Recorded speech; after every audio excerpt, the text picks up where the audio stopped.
আকাশবাণী আগরতলা। স্থানীয় সংবাদ পড়ছি শান্তা ভৌমিক। এখনকার বিশেষ বিশেষ খবর হল, লোকসভা নির্বাচনের পঞ্চম দফার ভোট গ্রহণের প্রস্তুতি চূড়ান্ত। রাজ্যে যথাযোগ্য মর্যাদায় পালিত মাতৃভাষা সুরক্ষা দিবস। বিভিন্ন বিদ্যালয়ে শুরু হল গ্রীষ্মকালীন নাট্য কর্মশালা। দক্ষিণ পূর্ব মৌসুমী বায়ুপ্রবাহ আজ দক্ষিণ আন্দামান সাগরে প্রবেশ করল। আগামীকাল লোকসভা নির্বাচনের পঞ্চম দফার ভোট গ্রহণের সমস্ত প্রস্তুতি চূড়ান্ত। এই পর্যায়ে 6টি রাজ্য এবং 2টি কেন্দ্রশাসিত অঞ্চলের 49টি আসনে ভোট গ্রহণ করা হবে। উত্তরপ্রদেশে 14টি, মহারাষ্ট্রে 13টি, পশ্চিমবঙ্গে 7টি, বিহার এবং উড়িষ্যায় 5টি করে আসনে, ঝাড়খণ্ডের 3টি আসনে এবং জম্মু কাশ্মীর ও লাদাখে 1টি করে আসনে ভোট হবে। এই আসনগুলোতে 695 জন প্রার্থী প্রতিদ্বন্দ্বিতা করছেন। 24,579টি পোলিং স্টেশনে ভোট গ্রহণ করা হবে। প্রধানমন্ত্রী তথা বরিষ্ঠ বিজেপি নেতা নরেন্দ্র মোদী বলেছেন, 2024 লোকসভা নির্বাচনে দেশের বর্তমান এবং ভবিষ্যৎকে শক্তিশালী করবে। আজ ঝাড়খণ্ডের জামশেদপুরে নির্বাচনী সভায় ভাষণ দিতে গিয়ে প্রধানমন্ত্রী বলেন, দেশের উন্নয়নে ব্যবসার গুরুত্ব অপরিসীম। কংগ্রেস দেশের ব্যবসাকে শত্রু বলেই মনে করে বলে তিনি জানান। তিনি বলেন যে ব্যবসায়ী এবং বিনিয়োগকারীদের বিরোধিতা করলে কিভাবে যুব সম্প্রদায়ের কর্মসংস্থান সম্ভব। মুখ্যমন্ত্রী অধ্যাপক ডাক্তার মানিক সাহা আজ লোকসভা নির্বাচনে পশ্চিমবঙ্গের রায়দিঘিতে বিজেপি প্রার্থীর সমর্থনে এক নির্বাচনী সমাবেশে প্রধান বক্তা হিসেবে উপস্থিত ছিলেন। এর আগে মুখ্যমন্ত্রী শ্রী সাহা রামগঙ্গায় সংকল্প সভায় ভাষণ দেন।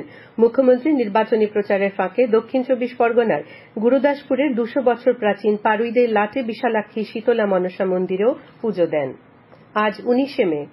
1961 সালের এই দিনে বাংলা ভাষার অধিকার রক্ষার আন্দোলনে শিলচর রেল স্টেশনে পুলিশের গুলিতে শহীদ হন 11 জন ভাষা আন্দোলনকারী।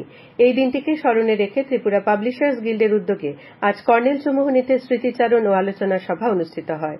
সভায় শহীদদের প্রতি শ্রদ্ধা জানিয়ে এই দিনটির তাৎপর্য ব্যাখ্যা করেন গিল্ডের সম্পাদক অজিত দেববর্মা, সভাপতি মানস পাল, বিশিষ্ট সাংবাদিক বিমান ধর, তথ্য সংস্কৃতি দপ্তরের প্রাক্তন অধিকর্তা সুভাষ দাস সহ অন্যান্যরা।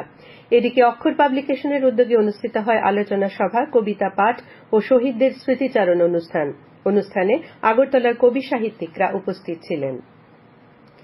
ধর্মনগরের বিবেকানন্দ সার্ধ শতবার্ষিকী ভবনে আলোচনা চক্র এবং কবি সম্মেলনের মধ্য দিয়ে আজ পালিত হল মাতৃভাষা সুরক্ষা দিবস 2024। তথ্য সংস্কৃতি দপ্তর এবং ধর্মনগর পুর পরিষদের যৌথ উদ্যোগে আয়োজিত এই অনুষ্ঠানের সূচনা করেন উত্তর জেলার অতিরিক্ত জেলা শাসক ও সমাহর্তা বিপ্লব দাস। অনুষ্ঠানে অন্যান্যদের মধ্যে উপস্থিত ছিলেন উত্তর জেলার শিক্ষা আধিকারিক সুখময় নাথ, ধর্মনগর সরকারি মহাবিদ্যালয়ের বাংলা বিভাগের অধ্যাপিকা ড নন্দিতা রায়, তথ্য সংস্কৃতি দপ্তরের উত্তর জেলার সহকারী অধিকর্তা দিলীপ দেববর্মা প্রমুখ। খোয়াইতে আজ কংগ্রেস দলের এক বর্ধিত সভা অনুষ্ঠিত হয়। বৈঠকে উপস্থিত ছিলেন প্রদেশ কংগ্রেস সভাপতি আশিস কুমার সাহা। তিনি বলেন, কিছুদিন বাদেই রাজ্যে পঞ্চায়েত নির্বাচন অনুষ্ঠিত হতে যাচ্ছে। শাসক দল প্রশাসনকে ব্যবহার করে অনৈতিকভাবে ডিলিমিটেশন করছে বলে তিনি অভিযোগ করেন। এই ব্যাপারে রাজনৈতিক দলগুলিকে কিছু জানানো হয়নি, যা সম্পূর্ণ অনৈতিক বলে তিনি অভিযোগ করেন। বৈঠকে অন্যান্যদের মধ্যে উপস্থিত ছিলেন প্রদেশ মহিলা কংগ্রেসের সভানেত্রী সর্বাণী ঘোষ, প্রদেশ কংগ্রেসের সম্পাদক শব্দ কুমার জামাতিয়া, জেলা কংগ্রেসের সভাপতি প্রদ্যুৎ ভট্টাচার্য সহ অন্যান্যরা। কমিউনিস্ট আন্দোলনের অন্যতম নেতা তথা ভিয়েতনাম বিপ্লবের জনক হো চি মিনের আজ জন্মদিন পালন করা হয় মেলার মাঠ সিপিআইএম রাজ্য দপ্তরে। সেখানে তার প্রতিকৃতিতে পুষ্পার্ঘ্য দিয়ে শ্রদ্ধা জানান সিপিএম রাজ্য সম্পাদক তথা বিরোধী দলনেতা জিতেন্দ্র চৌধুরী। পরে শ্রী চৌধুরী তাঁর জীবন দর্শন নিয়ে আলোচনা করেন। অনুষ্ঠানে এছাড়া উপস্থিত ছিলেন প্রাক্তন মন্ত্রী রতন ভৌমিক সহ দলের অন্যান্যরা। বিলোনিয়ার সিপিআইএম অফিসে এক অনুষ্ঠানের মাধ্যমে আজ হো চি মিনের 134তম জন্মদিন পালন করা হয়। অনুষ্ঠানে উপস্থিত ছিলেন বিধায়ক দীপঙ্কর সেন এবং অশোক কুমার মিত্র, দলের মহকুমা সম্পাদক তাপস দত্ত প্রমুখ। বিলোনিয়ার ঈশ্বরচন্দ্র বিদ্যাসাগর কলেজের অভ্যন্তরীণ গুণমান নিশ্চিতকরণ সেলের উদ্যোগে গবেষণা পদ্ধতি বিষয়ক দুদিনের কর্মশালা আজ শেষ হয়েছে। গতকাল কর্মশালার উদ্বোধন করেন অধ্যক্ষ ড মনোরঞ্জন দাস। কর্মশালায় শারীরবিদ্যা, বাংলা বিষয়, অর্থনীতি, উদ্ভিদবিদ্যা ও প্রাণীবিদ্যা বিষয় সংক্রান্ত গবেষণা নিয়ে আলোচনা হয়। কর্মশালায় 100 জন ছাত্রছাত্রী অংশগ্রহণ করে। লোকনাথ সেবাশ্রম সংস্থার উদ্যোগে আজ আগরতলা লোকনাথ মন্দিরে এক রক্তদান শিবির অনুষ্ঠিত হয়। এই রক্তদান শিবিরে প্রধান অতিথি হিসেবে উপস্থিত ছিলেন আগরতলা পুর নিগমের মেয়র দীপক মজুমদার, কর্পোরেটর রত্নদত্ত সহ অন্যান্যরা। মেয়র রক্তের চাহিদা এবং যোগানের মধ্যে সমতা রক্ষা করার জন্য সবাইকে রক্তদানে এগিয়ে আসার আহ্বান জানিয়েছেন। এদিকে এইডস কন্ট্রোল সোসাইটি ও স্বাস্থ্য দপ্তরের উদ্যোগে আগরতলা আইজিএম হাসপাতালে আজ এক রক্তদান শিবিরের আয়োজন করা হয়। শিবিরে উপস্থিত ছিলেন মন্ত্রী শান্তনা চাকমা ও স্বাস্থ্য দপ্তরের সচিব কিরণ গিত্তে, স্বাস্থ্য দপ্তরের অধিকর্তা সহ অন্যান্যরা। মন্ত্রী শান্তনা চাকমা ও স্বাস্থ্য দপ্তরের সচিবের সহধর্মিণী শিবিরে রক্তদান করেন। রবীন্দ্র জয়ন্তী উপলক্ষে কৃষ্ণনগরের ছাত্র সংঘ সামাজিক সংস্থার উদ্যোগে আজ বসে আঁকো ও সঙ্গীত প্রতিযোগিতার আয়োজন করা হয়। সকালে বসে আঁকো প্রতিযোগিতায় উপস্থিত ছিলেন আগরতলা পুর নিগমের মেয়র দীপক মজুমদার সহ অন্যান্যরা। পরে প্রতিযোগিতার বিজয়ীদের মধ্যে পুরস্কার বিতরণ করা হয়। আপনারা খবর শুনছেন আকাশবাণীর আগরতলা কেন্দ্র থেকে। সংস্কৃতি মন্ত্রণালয় ও এনসিইআরটির সহায়তায় national school of drummer theatre in education Tripura শাখার উদ্যোগে আজ থেকে সোনামুড়ার নবদ্বীপ চন্দ্র ইনস্টিটিউশনে শুরু হয়েছে সামার থিয়েটার ওয়ার্কশপ। এই কর্মশালা শেষ হবে আগামী মাসের 6 তারিখ। সোনামুড়া মহকুমার বিভিন্ন বিদ্যালয় থেকে মোট 70 জন ছাত্রছাত্রী এই কর্মশালায় যোগদান করেছে।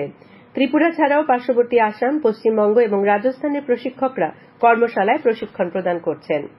এদিকে সাব্রুম দাদু স্কুলেও আজ থেকে শুরু হয়েছে গ্রীষ্মকালীন শিশুদের থিয়েটার কর্মশালা।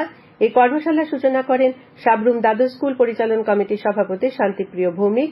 সাব্রুম মহকুমার 5টি স্কুলের 85 জন ছাত্রছাত্রী এই কর্মশালায় অংশ নিয়েছে।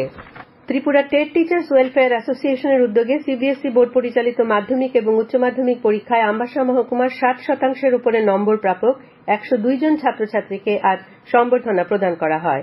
কুলাই কলোনি উচ্চ বিদ্যালয়ে আয়োজন করা হয় সম্বর্ধনা অনুষ্ঠানের সূচনা করেন কুলাই দ্বাদশ শ্রেণী বিদ্যালয়ের প্রিন্সিপাল সুশীল দাস। এছাড়া অন্যান্যদের মধ্যে উপস্থিত ছিলেন সংগঠনের রাজ্য নেতৃত্ব অজয় পাল, মহকুমা স্তরের নেতৃত্ব স্বপন নম সহ অন্যান্যরা। বিদ্যাজ্যোতি স্কুলগুলিতে মাধ্যমিক ও দ্বাদশের নিরাশাজনক ফলাফলের স্পষ্টীকরণ চেয়ে আজ আগরতলায় মিছিল করল বামপন্থী দুই ছাত্র সংগঠন এসএফআই এবং টিএসইউ।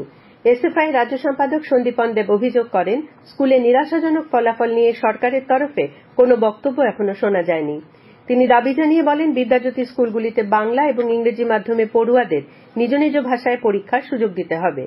এদিনের মিছিলে অন্যান্যদের মধ্যে উপস্থিত ছিলেন ছাত্রনেতা সুলেমান আলী, নেতাজি দেববর্মা, সুজিত ত্রিপুরা সহ অন্যান্যরা। এনআইএ আবেদন মূলে মানব ও নারী পাচারের অভিযোগে অভিযুক্ত মোস্ট ওয়ান্টেড হান্নান মিয়া নামের এক ব্যক্তিকে গ্রেপ্তার করেছে বিশালগড় থানার পুলিশ। আজ ভোররাতে বিশালগড়ের রাস্তার মাথা এলাকা থেকে তাকে গ্রেপ্তার করা হয় বলে জানিয়েছেন ওসি রানা চ্যাটার্জি। তার বাড়ি আমতলী থানাধীন মতিনগর এলাকায়। তিনি জানান, 2023 সালের এনআইএ গুয়াহাটি শাখায় মানব পাচার সংক্রান্ত একটি মামলা রয়েছে অভিযুক্তের বিরুদ্ধে। তার গ্রেপ্তারির খবরে আজই গুয়াহাটি থেকে এনআইএর একটি দল বিশালগড়ে এসেছে। আদালতে ট্রানজিট রিমান্ড নিয়ে অভিযুক্তকে গুয়াহাটি নিয়ে যাবে ওই দল। অল ত্রিপুরা ব্লাইন্ড অ্যাসোসিয়েশনের বাৎসরিক সভা আজ নরসিংগড়ে সংগঠনের কার্যালয়ে অনুষ্ঠিত হয়। সভায় বাৎসরিক প্রতিবেদন পেশ করেন সংগঠনের সাধারণ সম্পাদক মিঠুন সাহা। এছাড়াও কেন্দ্রীয় এবং রাজ্য সরকারে গৃহীত বিভিন্ন প্রকল্প নিয়েও সভায় আলোচনা হয়। সভায় সভাপতিত্ব করেন সংগঠনের সভাপতি সনাতন দেবনাথ। বিভিন্ন কর্মসূচির মাধ্যমে ত্রিপুরা ক্ষেত মজুর ইউনিয়নের 45তম প্রতিষ্ঠা দিবস আজ পালন করা হয়। সকালে মেলার মাঠে সংগঠনের রাজ্য কার্যালয়ে দলীয় পতাকা উত্তোলন করেন ইউনিয়নের রাজ্য সম্পাদক শ্যামল দে। অনুষ্ঠানে উপস্থিত ছিলেন সংগঠনের অন্যান্য নেতৃবৃন্দ ও কর্মীরা। আগরতলা খোয়াই জাতীয় সড়কের ভাটি ফটিকছড়ায় গতকাল রাতে এক দুর্ঘটনায় অনুপম দাস নামে একজনের মৃত্যু হয়। পুলিশ জানিয়েছে, গতকাল রাতে দ্রুতগামী একটি বাইক অনুপম দাসকে ধাক্কা দেয়। গুরুতর আহত অবস্থায় তাকে রাতে জিবি হাসপাতালে ভর্তি করা হয়। চিকিৎসাধীন অবস্থায় তিনি মারা যান। এই ঘটনায় পুলিশ অভিযুক্ত বাইক চালককে আটক করেছে।